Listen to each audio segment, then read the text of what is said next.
Start. ఊళ్ళో ఒక తాతయ్య ఉంటాడంట. ఆ తాతయ్య కాకులేస్తే అవిడికి వెళ్ళి జింకడి పట్టుకొని తింటున్నాడంట. ఫస్ట్ కట్ చేస్తాడంట జింకని. కట్ చేసి టమాటో వేసి అది మీదకెళ్ళి ఫ్రై చేస్తాడంట.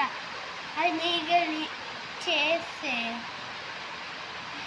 టైగర్ వచ్చి ఎవరు లేరని మీదకెళ్ళి దుంకితే అడొక దయ్యం ఉంది. ఆ దయ్యం నుంచి ఈ టైగర్ చూసి పాడిపోయింది.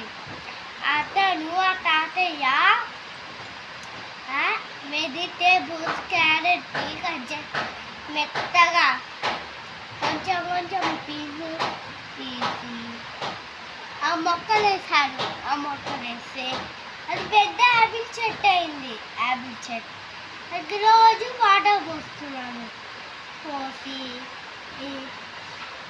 చాలా పళ్ళు పెరిగాయి. ఇంకా పోస్తున్నాడే ఉన్నాడు ఆ తాతయ్య. ఇంకా ఇంకా మ్యాంగో చెట్టు కూడా అన్ని చెట్లని ఇలా పెట్టాడు, రౌండ్ పెట్టాడు. ఫస్ట్ మ్యాంగో చెట్టు, తర్వాత యాపిల్ చెట్టు, ఇంకా వాటర్మెలన్ చెట్టు, ఇంకా పప్పాయ చెట్టు, అరటిపండు చెట్టు,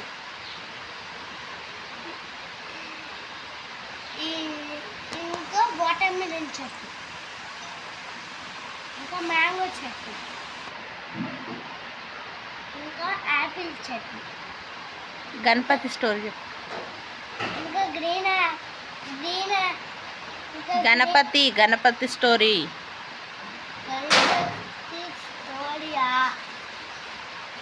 అనగా ఊళ్ళో గణేశుడు ఉంటాడంట. గణేశుడు పార్వతి దగ్గరికి వెళ్ళి లడ్డు అమ్మ అన్నాడు. అంటే సరే లడ్డు చేసి పెడతానింది పార్వతి. చెప్పి శివుడు దగ్గరికి వెళ్ళాడు. నాన్న నువ్వు భూమి దగ్గరికి రావాలా, భూమి దగ్గరికి వెళ్ళిపోవాలా, ఆడుకుంటావా అని చెప్పాడు శివుడు. చెప్తే అలా ఒక ఎలిఫెంట్ తీసుకొని వెళ్ళాడు. చిట్టి ఎలుకని తీసుకొని మూన్ని తీసుకొని ఆడుకుంటున్నాడు గణేష్. ఆడుకున్న తర్వాత ఒక దయ్యం వచ్చింది.